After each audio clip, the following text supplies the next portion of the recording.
intellectuals of 19th century about whom we don't have much information, and I'll be citing 3 case studies, one of Maulana Abdul Latif, second Haji Muhammad Mohsin, and third obviously is a text which talks about the informal practices in the field of history of education. This paper aims to analyze the relationship between forms of knowledge and intellectual traditions in South Asia, more specifically India, and the role and use of intellectual traditions in the field of history of education. It would explore the following questions: what is knowledge, as was rightly described by Professor Neeta Kumar, and what is it for?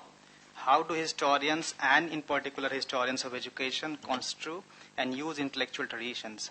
And how do they respond to theoretical problems of intellectual interactions? The paper intends to pose these questions in light of ongoing discussions in the field of history of education regarding the role, relevance, and utility of knowledge traditions in historical research, analysis, and narratives. The paper plans to utilize the ongoing scholarly exchanges as a case study of how some historians respond to theoretically informed works under the lenses reading with insistences for distance and beyond, and to understand the responses on what Foucault and the theory on post-structuralism.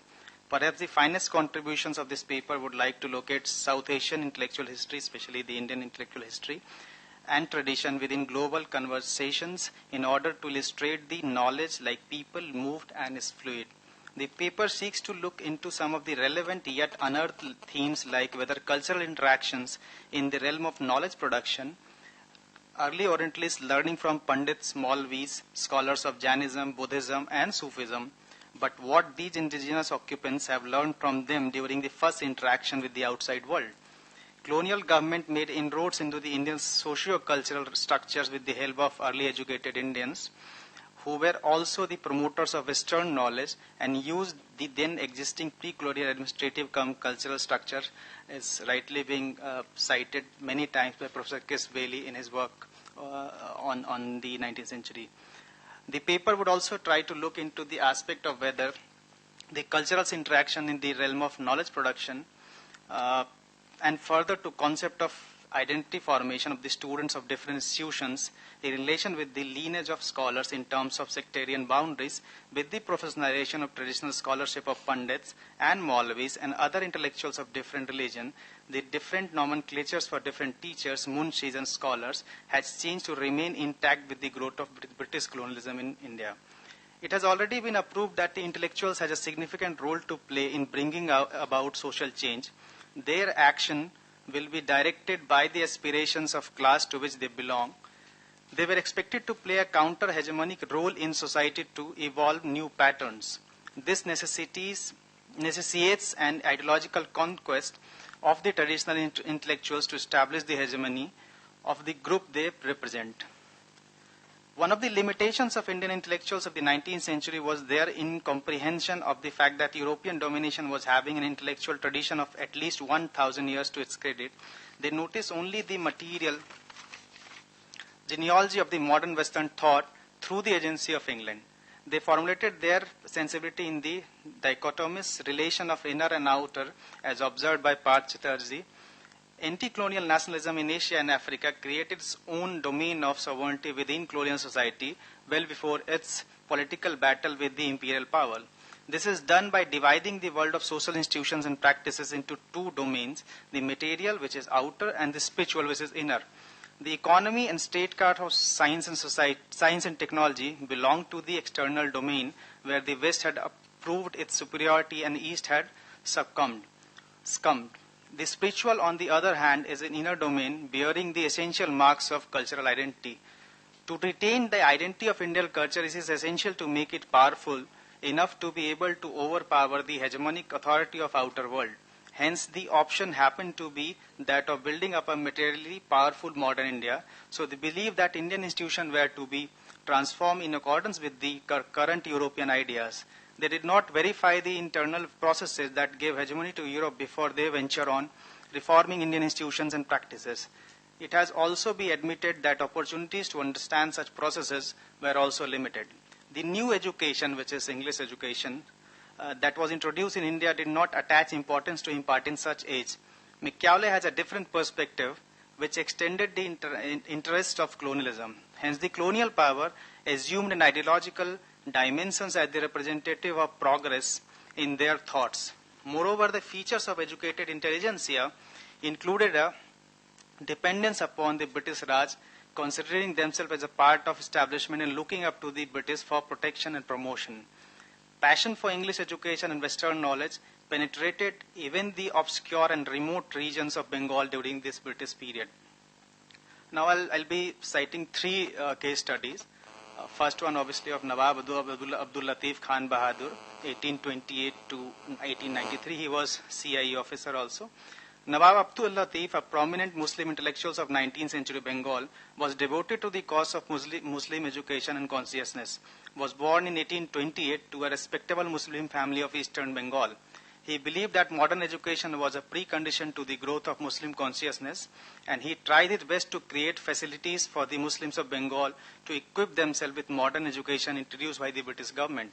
A public servant all through his life, he preached his mission through constitutional means despite heavy official preoccupations such as the Deputy Magistrate in Bengal Provincial Service, Fellow of Calcutta University, member of Bengal Legislative Council twice in 1860 and 1870, an honorary magistrate and the founder of Presidency College and the Calcutta Literary Society.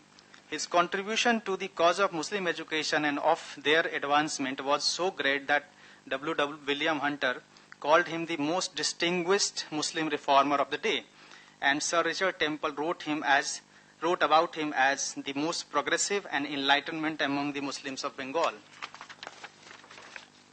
Abdul Latif, along with his two brothers, was educated at the Calcutta Madrasa, which was one of the earliest institutions established by Britishers in 1780-1781, which had a center of Persian Arabic studies.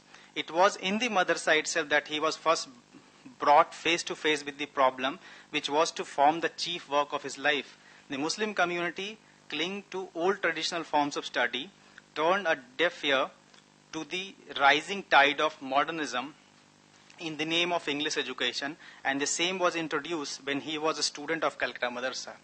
In vain, it was pointed out to them that under the new colonial regime, knowledge of English was essential, and the study of Persian and Arabic was considered as Islamic law was not important, and it was believed to be. It was only the Muslims like the Abdul Latif and some other fellow students who had a true insight into the future and threw themselves heartily into the study of English.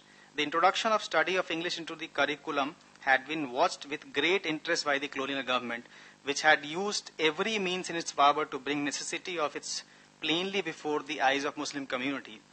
Another service he rendered to the community was to call public attention to the administration of Mohsin Fund.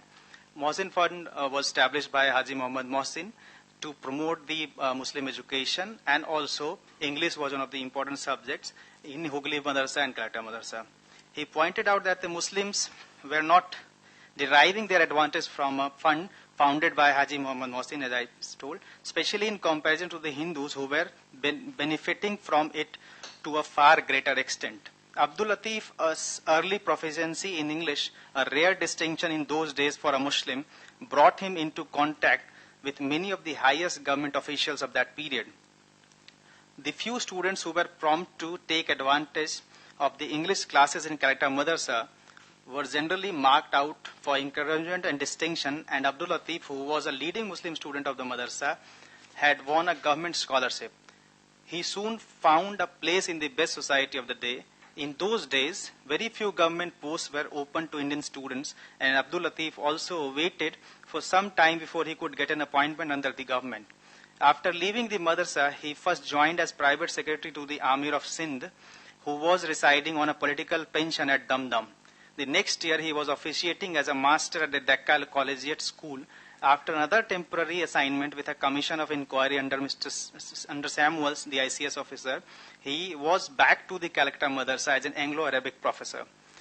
He, however, did not have to wait for long at the Madrasa. In 1849, at the age of 21, he was appointed a deputy magistrate by Sir Herbert Maddock, deputy governor of Bengal, on a pay of rupees 200 per month, and was posted to the headquarters station of 24 Parganas.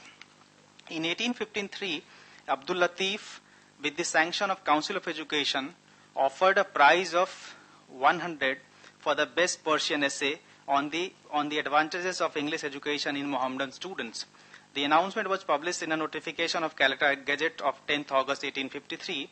The competition was open to all the students of Muslim persuasion throughout India. The Nawab writes, "My chief object in offering this prize was to invite to the students the attention of those of Muslim community throughout the country who had not even given a thought to the question of imparting even English education to their children, apparently are beyond discussion and elicit their opinion upon it," unquote. The time for the competition was limited to 5 months, but later extended, and to give more time to the Muslim thinkers. The result was more than expected, that Muslim writers of all over India evinced keen interest in the competition. Many Muslim scholars from Punjab, Awadh, northwestern provinces, Bengal, Bihar, and Bombay sent in their essays for education. While some of the essays wrote strongly against giving Muslim education to Mohammedan children, quoting scriptures for their purpose, and even denounced the giver of the prize as an enemy and revolutionizer of Islam, others took more favorable view of the question, unquote. A committee of experts examined the essays. An essay of Maulvi Abdul Fattah Elias Ashraf Ali, Arabic and Persian lecturer of Sir Jamshed Jizi Bhoi, Benevolent Institution of Bombay, was adjudged the best, and prize went to him. In 1870, the lower classes of Muslim community were again thrown into a state of excitement by the conduct and preachings of Wahhabis, who were rapidly becoming a serious thorn in the side of colonial government. Abdul Latif was quick to see the harm that they might do and regressive nature of their teaching, which was opposed to all theories of progress and modern advancement, and thus he took steps to counteract their influence. He invited Maulvi Karamat Ali of Jaunpur, who was one of the celebrated religious scholars of 19th century and an exponent of law on the duty of Muslims in colonial India towards the ruling power. Karamat Ali had graced the occasion with a lecture on the same subject at the Mohammedan Literary Society on 23rd November 1870, showing clearly from the classical works of Islamic jurisprudence and on colonial India, and cited that colonial India was Darul Islam, and it would be unlawful and irreligious for Muslims to preach a jihad against it as the ruling power. Not only was this address was fully approved by the leading Muslims of India, it also received approbation of the muftis of Mecca, who were consulted on the subject. It is with this background in mind that we have to judge the works of Nawab Abdul Latif. His task was very difficult and onerous. He set before himself two principles. One, to encourage the Muslims to receive modern education through the medium of English and to create facilities for them to do so. And second, to keep the Muslims loyal to the English rulers. The Bengali Gazette wrote about him on 10 January 1885. I'm quoting from that. "He has ever been a faithful representative of the Muslims of Bengal, and above all, he has been their great pioneer in the cause of English education. His labors in the case of education will be lovingly remembered by his countrymen and will crown his name and his memory with lasting honor," unquote. One of the causes why the Muslims were not attracted to English education was that they did not like to give up their traditional culture and education in Arabic and Persian. The Muslim looked upon the Sanskritized Bengali taught in the schools by Sanskrit Pandits with disfavor. On this question, W. Hunter writes, I'm quoting him, "The truth is that our system of public instructions ignored the three most powerful instincts of the Mussalman heart. And in the first place, it conducts education in the vernaculars of Bengal and a language that the educated Mohammedan despise, that by means of Hindu teachers, whom the whole Mohammedan community hates. In the second place, our rural school seldom enable a Mohammedan to learn the tongues necessary for their holding respectable positions in life and for the performance of his religious duties. Every Mohammedan gentleman must have some knowledge of Persian, and Persian is a language unknown even in our higher class district schools. Even Mussalmans from the peasant to the prince ought to say his prayers in one of the sacred languages, Persian or Arabic, and our schools have never recognized. In the third place, our system of public instruction makes no provision for religious education of Mohammedan youth. A system of purely secular education is certainly altogether unsuited to the illiterate and fanatical peasantry of Mohammedans of Bengal, unquote. Nawab Abdul Latif held the same view. He said, I'm quoting him, the ordinary Bengali school was unsuited to the requirements of Mohammedan peasantry. There is too much of Hindu influence. The guru in almost all cases is a Hindu. So are many of the pupils, and there is not much of sympathy between them on the one hand and Mohammedan pupils in the other. He suggested that the language of school in which Muslim boys might be able to study must be a mean between highly Sanskritized Bengali language of Hindu schools on the one hand and the Muslim Bengali on the other, which was thickly intermingled with the Persian and Arabic terms, unquote. Nawab Abdul Latif read a paper on Muslim education in Bengal at the second session of Bengal's Social Science Association held at Town Hall of the Calcutta on 30th January 1868, in which he discussed the history of Calcutta Madrasa since its inception. He discusses at length the mismanagement of Madrasa, the introduction of an English class and its failure, and the attempt to get English book translated into Arabic and failure of project and ultimately the establishment of Anglo-Persian department in the Calcutta Madrasa in 1854. In conclusion, the Nawab suggested the elevation of Anglo-Persian department of the Calcutta Madrasa on the status of the college. The Nawab claims that it was due to his pleading that the Presidency College was established. Reporting on the laying of the foundation stone of Presidency College on 27 February 1873, a Calcutta daily wrote as follows, I'm quoting, the Maulvi Abdul Latif Khan Bahadur said that His Honor, the Lieutenant Governor, had done him a great honor by asking him to speak a word or two on this important occasion. He very gladly compiled his honor request, and because the formal laying down of foundation stone of the Presidency College of Calcutta by His Excellency was an event which was peculiarly gratifying to him for a twofold reason. First, because the Presidency College had been created chiefly with a view to provide an institution for imparting a higher standard of English education to his co-religionists and the Mohammedan community of Calcutta, and secondly, because he, Maulvi Abdul Latif, had taken some part, however insignificant and humble it may be, in bringing the creation of this Presidency College. He here begged to be pardoned for explaining himself on these points, unquote.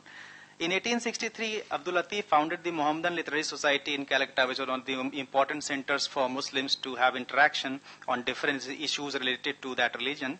The foundation of the society was yet another landmark in the Nawab's attempt to educate his co-religionists. I'm quoting him, he conceived the idea of arousing the Mohammedan community into literary activity and public spirit by establishing a society where Mohammedans might meet for intellectual enlightenment and social intercourses, unquote. Its object was also to break prejudice and exclusiveness and to interest its members in present-day politics and modern thought and learning. Regular meetings were held and papers were read and discussed at the Mohammedan Education Society. The second important personality of 19th century about whom we don't have many written evidences is Haji Muhammad Mohsin, 1730 to 1812. He was one of the important intellectuals of 18th and 19th century.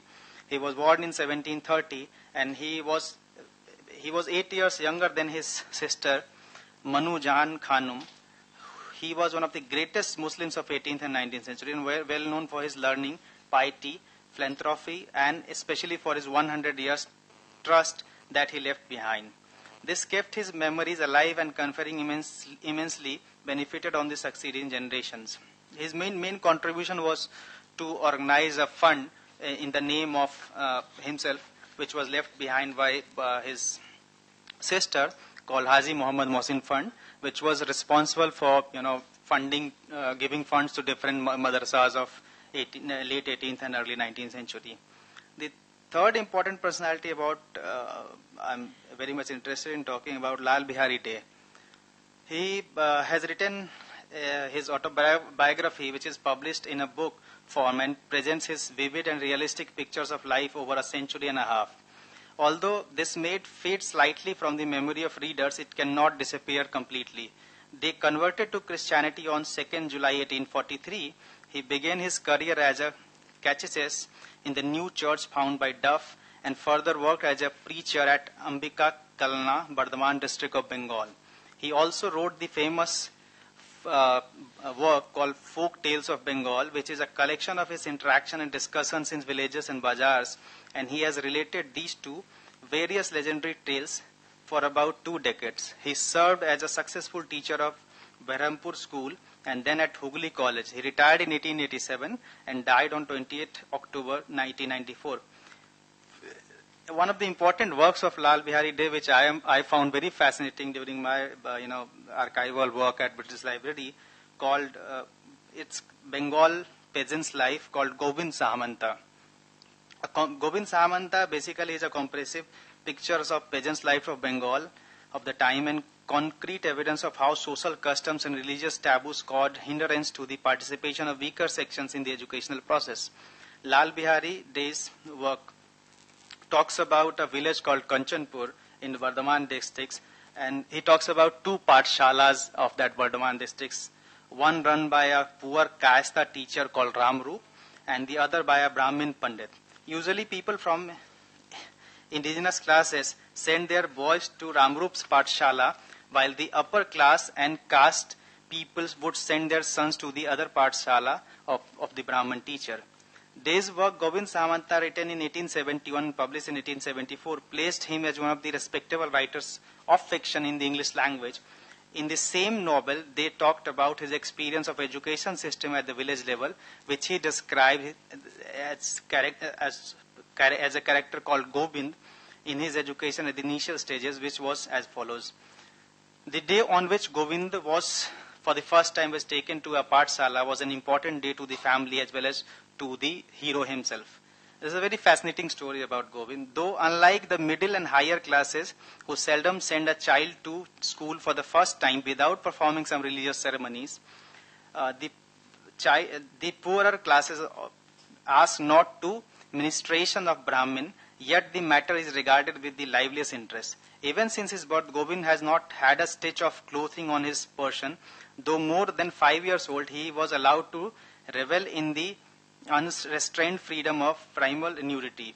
It was on the morning of that important day that his grandmother wrapped round his waist in fold and with the dhoti, which is a traditional Indian attire, which I have spoken, leaving the rest of the body, which was nearly the whole quite neck. Thus dressed on white, on little man's bowed down to the ground before his grandmother, his mother, his father, uncle, aunt, relatives, all took keen interest in sending him to the school. And before going to school, his father, performed a ritual, and that ritual, Gobind was supposed to speak and repeat 3 times, called Sri Hari, Sri Hari, Sri Hari, and left the house for the pathshala. Further, Lal Bihari Dey in Gobind Sahamanta also gives a description of village pathshala and schoolmaster, talking about how the Kayasthas, the school pathshala run by a Kayast teacher, it was one of the important centers of learning because it imparted education in skill thing, basically art of accountancy, learning arithmetic, bahi khata, and that was related to the job creation thing. But because of the Brahminical domination of society, most of the people from upper class and upper caste send their children to the Brahmin's pathshala, because Brahmin pathshalas were supposed to impart knowledge in Sanskrit language and literature. So this is a very important study of Lal Bihari Dey, especially Gobind Sahamanta, and he talks in detail about the performance, the rituals, the cultural interaction, the social interaction, and how Gobind graduated from that, first to the Brahmin school, then he came back from Brahman's pathshala, and further his father sent him to the Kayastha school because he belonged to the Zamindari family, and his father wanted his son to learn the art of, account making and account keeping so that he could run his Zamindari properly. So it's a long paper, I think Michael is suggesting me to bind up. anyone can read this Gobind Samanta work. It's very fascinating and interesting. So to conclude my paper, I would like to say that these are the typical examples of structural and attitudinal hindrance to the mass education in hierarchical society. Before we conclude this part of our discussion, we require dealing with yet another question, the question of motivation. The question again can be posed in a different way, and what is called why education. In a hierarchical society, education no doubts conveys different meaning to different strata of people, and the zamindars and their associates consider education as their exclusive right and privileges. They require some education to maintain their superior position in the society for running the exploitative machinery.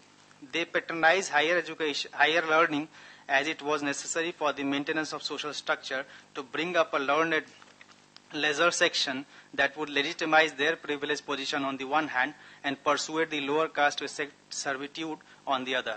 The Rayats, however, needed the rudimentary knowledge of writing and accounts to guard their rights in land against the tyranny of zamindars and for the management of their property as well. The artisans and traders also needed some education for keeping accounts. The only class which could not find any purpose in educating their children was neither the laborers, since they had no property to keep guard over, nor any avenues for the betterment of their condition through education. The class interests of zamindars and rayas being diametrically opposed, their respective motives for education and also was different. At the same time, there were also an understanding of insufficiencies of such education.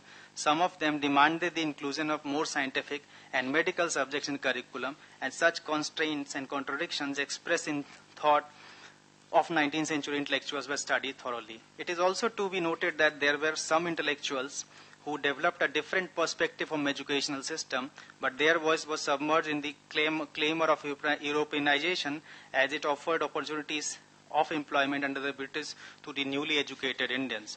Personal improvement restricted them for perceiving the true nature of education, and the British Raj, such situation emerged as the people engaged in this activity came from educated classes who cut themselves off from the traditional intellectual society. Those who had the privilege of getting exposed to colonial education were undergoing an intellectual crisis. Thank you so much.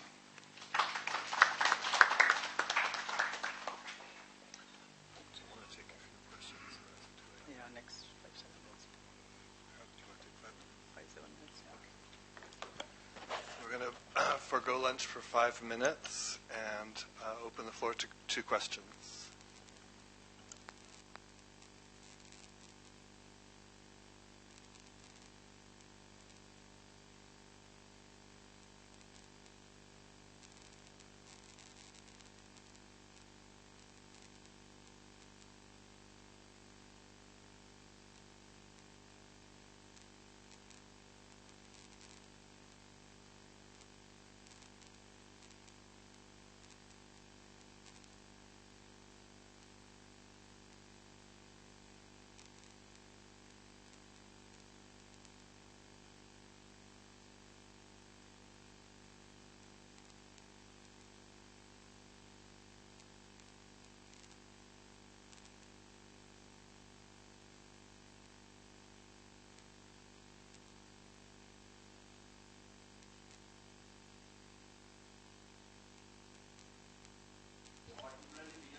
Thank you so much for pointing out this important aspect of Karamat Ali. And Karamat Ali, in his lecture at Calcutta, has rightly been advocating the education of Muslims also. But he was the pioneer, as you said, in the female education, to promote female education in the field of larger sections of Muslim society. Raja Ram Mohan Roy I have not cited just because Raja Ram Mohan Roy's contribution to the English education is very well known, about his letter to the then Governor General asking him why to open a Sanskrit college in 1817 rather to have an institution based on the European ideals and where English shall be one of the important one of the important languages. And further, 1823 we see the establishment of Sanskrit college. In 1817 Hindu college was established. So and yet, Raja Ram Mohan Roy, who graduated from Calcutta Madrasa during his early age, he was well versed in different languages, Arabic, Persian, Urdu, and also Sanskrit. He was one of the important persons before Machiavelli to talk about first English education in 1817, and second, he was one of the important advocates of vernacular languages and literature. And he said that we need to promote both kind of institutions. One which was based on the vernacular language and literature and which would cater to the larger masses of society. And second, we need to understand the proper nuances of colonialism. We need to know the language of the West, which is English. So he in a way was the first in Indian intelligentsia educated in different sections called vernacular as well as English, to talk about the importance of both the set of practices, formal as well as informal education. Thank you for a very detailed set of questions. I'll be very quick. Just yes on the compromise part. The compromise of the type of bhakti that emerges during the rise of Keshav Chandra Sen. Oganath Gupta is a part of the let's say, Keshav Chandra Sen world. He's very close to Kedarnath Dutta and Bhakti Vinod Thakur, and he doesn't, in a way, stick to the body. And this is all detailed in a set of debates between Bhakti Vinod and Keshav Chandra Sen. Part of the goal is to bring out Oganath Gupta's role, which has been under researched of this moment. So I've been told that it's time for lunch. Thank you to both the speakers and thank you to the audience. And we will reconvene at 2 o'clock, please.